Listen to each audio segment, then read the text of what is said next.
Pour être régulièrement informé de la publication de nouvelles vidéos, abonnez-vous à notre chaîne YouTube Postervision. Les probiotiques sont définis comme suit. Tout simplement, c'est des micro-organismes vivants qui sont administrés en quantité adéquate et qui sont bénéfiques pour la santé de l'hôte. Toujours dans la définition, le concept probiotique est souvent associé à un autre concept qu'on appelle prébiotique. Et lorsque les deux sont mélangés, ils forment ce qu'on appelle un symbiotique. Alors c'est quoi la différence entre un probiotique et un prébiotique? Les probiotiques, c'est des cellules, c'est des micro-organismes. Les prébiotiques, c'est des polysaccharides, c'est des polymères. C'est pas des cellules microbiennes, c'est des composants ou bien des polymères. Alors, pour donner une définition exhaustive de ce nouveau concept-là, notre concept qu'on appelle prébiotique, simplement un ingrédient alimentaire, ça peut être du galacto ou fructo-oligosaccharide, qui n'est pas hydrolysé et absorbé dans le tractus gastro-intestinal, mais favorisant sélectivement le développement de la flore intestinale. Alors vous avez donc, si vous prenez les bifidobactéries comme exemple de probiotiques, et oligofructose comme prébiotique, le mélange donne un produit symbiotique qui est très efficace. Que les probiotiques s'ils sont consommés seuls ou les prébiotiques consommés seuls. Très bien. Bien sûr, ce concept-là, il a une histoire. Alors si on remonte un peu dans l'histoire, on peut dire que finalement, Hippocrate, 460 ans avant Jésus-Christ, qui est considéré bien sûr, Hippocrate, tout le monde le connaît, c'est le père de la médecine, il avait laissé une expression très célèbre. Il avait dit « Laissez vos aliments être vos médicaments ». Donc cette expression-là, ou cette idée-là, a fait tout un chemin. Ensuite, il y a un autre célèbre scientifique ukrainien, Elie Metchnikov, qui est biologiste ukrainien, et le lauréat du prix Nobel de la physiologie et médecine en 1908, qui a fait des observations sur la longévité de certains peuples dans les Bulgares et qui l'a conduit à cette théorie-là. L'ingestion de grandes quantités de bactéries lactiques par la consommation de lait fermenté augmente l'espérance de vie en protégeant l'organisme de plusieurs maladies. Alors, qu'est-ce qui l'a amené à laisser cette théorie? C'est son expérience et ses observations faites sur le terrain. Alors, il a constaté à cette époque-là, dans la région des Caucases, et vous avez le cas de la Bulgarie, il y a aussi, je crois, les peuples d'Arménie. À l'époque, il avait constaté que des populations qui présentaient des espérances de vie différentes. Il y a des populations qui vivaient toutes vieilles, qui mouraient toutes vieilles, alors que d'autres populations à côté qui avaient une espérance de vie réduite. Il s'est posé la question, il s'est dit, voyons à quoi est due cette différence-là. Donc, il s'est donné le temps de faire toutes les investigations scientifiques nécessaires pour pouvoir satisfaire sa curiosité scientifique. Il s'est rendu compte vers la fin qu'il y avait beaucoup de choses en commun entre ces différences-là, entre ces populations-là, à l'exception d'un facteur. Un facteur qui faisait la différence majeure. C'était quoi? C'est que les populations qui avaient une espérance de vie très élevée consommaient chaque jour. À chaque fois qu'ils se mettent à table, il y a un produit fermenté, un produit laitier fermenté. Si ce n'est pas du fromage, c'est du yaourt. Si ce n'est pas du yaourt, c'est du lait acidifié. Si ce n'est pas du lait acidifié, c'est du kéfir. Si ce n'est pas du kéfir, etc., etc. En un mot, produit laitier fermenté. Et à partir de là, il a dit, lorsqu'on parle d'un produit fermenté, immédiatement, ça laisse penser à la présence des micro-organismes. Alors à ce moment-là, il a attribué ces bienfaits des aliments, des produits laitiers fermentés à la présence des micro-organismes qui sont responsables de cette fermentation. Alors pour lui, les micro-organismes, lorsqu'ils arrivent, ils atterrissent dans notre intestin, ils font le travail de nettoyage. C'est des éboueurs. Donc ils procurent ce qu'on appelle l'hygiène intestinale. Et qui dit hygiène intestinale, dit le bien-être. Dit le bien-être en un mot. On ne souffre pas, on a beaucoup de maladies qui sont évitées. Très bien. Alors, je vais vous donner juste quelques indications sur cette fameuse flore intestinale au début qui a suscité beaucoup de curiosité. Il est bien connu que les bactéries résidentes représentent, c'est-à-dire en plus des bactéries intestinales, hein, on a des bactéries partout dans notre corps. Hein, et ces bactéries-là sont évaluées, ou bien, d'après les études qui ont été réalisées, elles représentent 10 fois plus que les cellules somatiques et germinales du corps humain.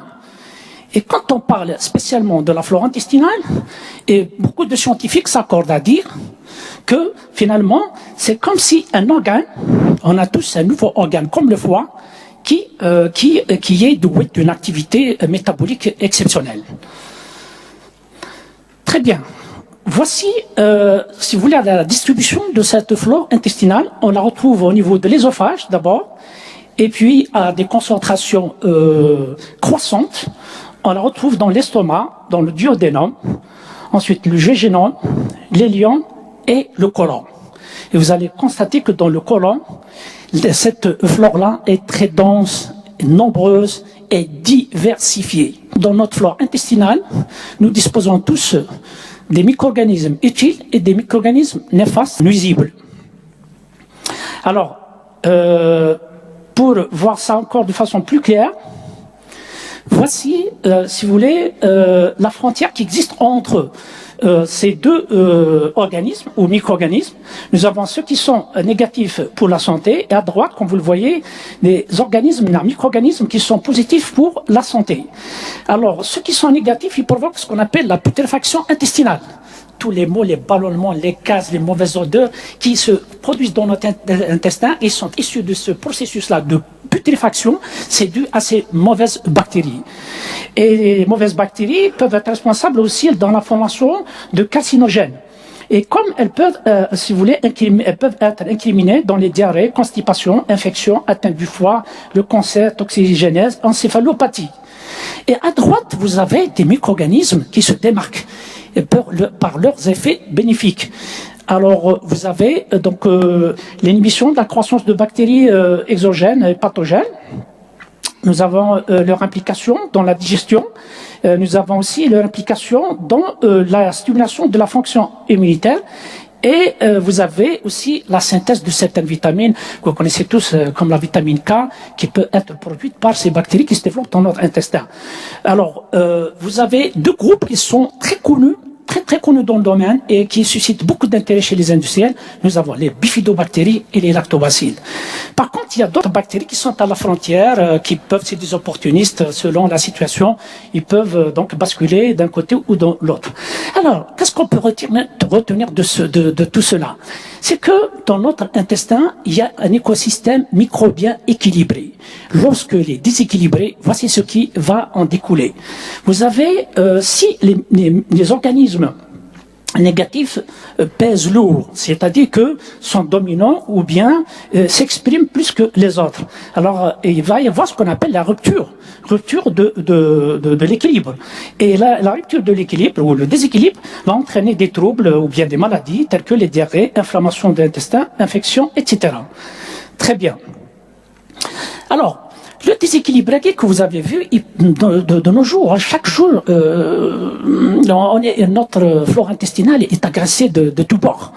Alors, il y a beaucoup de facteurs qui l'agressent et parmi ces facteurs, vous les voyez, si vous connaissez tous, hein, vous avez la prise de médicaments, hein, l'antibiotique ou les anti-inflammatoires, le stress, l'alimentation inadaptée, les polluants comme les additifs, il y a aussi les additifs alimentaires ou toxines, et nous avons aussi la ménopause, l'alcool, le stress, le sport intensif et les infections microbiennes.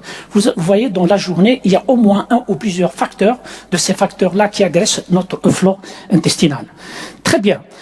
Alors, maintenant, on va parler justement de ces bactéries-là qui se démarquent par leurs effets positifs. Nous avons le cas des bifidobactéries, ce que vous voyez là en violet, là. Donc vous avez Bifidobactéries brevet, c'est un exemple très connu. Et ce que vous voyez en vert là, Lactobacillus gracilis, c'est des exemples très connus dans le milieu industriel qui sont utilisés comme probiotiques. Là, donc Bifido, on les retrouve dans le côlon.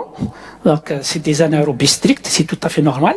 Et nous avons les lactobacilles que l'on trouve dans l'intestin grêle. Quand on parle de probiotiques, il y a trois fonctions là. D'abord, il renforce le système immunitaire, il protège le consommateur. Et nous avons aussi son effet sur le rééquilibre de la flore intestinale. Lorsque notre flore était déséquilibrée, alors on demande aux gens de prendre des probiotiques. Et nous avons aussi l'élimination des toxines. Alors, si on revient au rééquilibre de la flore intestinale, il y a les médecins actuellement, je dis bien les médecins qui sont avertis, à chaque fois qu'ils prescrivent des antibiotiques dans le traitement, ils prévoient, ils avertissent le patient en leur disant, écoutez, s'il vous plaît, les antibiotiques vont faire mal à votre flore, alors consommez les yaourts au bifidus, aux yaourts qui sont enrichis, additionnés, de probiotiques. Alors, en quelques mots, l'action de ces probiotiques se résume comme suit. D'abord, les probiotiques nous protègent contre la flore exogène, qui est indésirable, soit par un mécanisme de compétition, comme vous le voyez, à gauche, compétition. Donc, vous avez les probiotiques et la flore commensale, c'est-à-dire naturellement présente dans notre intestin, et qui avec synergie, si vous voulez, empêche l'installation des bactéries exogènes par un processus de compétition, soit vis-à-vis des sites des récepteurs intestinaux, ou bien carrément compétition vis-à-vis des éléments nutritifs, par exemple comme le fer. Alors, ces probiotiques, ils fixent les premiers le fer avant que, par exemple, les pathogènes arrivent dans l'intestin pour s'en servir. Il y a d'autres mécanismes à droite, ils forment un bouclier en sécrétant des substances telles que l'acide acétique, l'acide lactique ou bien les bactériocines qui ont un effet antimicrobien contre les pathogènes. Très bien. La réponse immunitaire, c'est beaucoup de gens qui sont très attirés par cette propriété-là qui est attribuée aux probiotiques. Vous voyez, comme vous le voyez sur cette diapositive. Nous avons tous un système immunitaire qui doit fonctionner normalement. Des fois, il y a une réaction excessive, démesurée, qui entraîne des conséquences néfastes pour notre corps.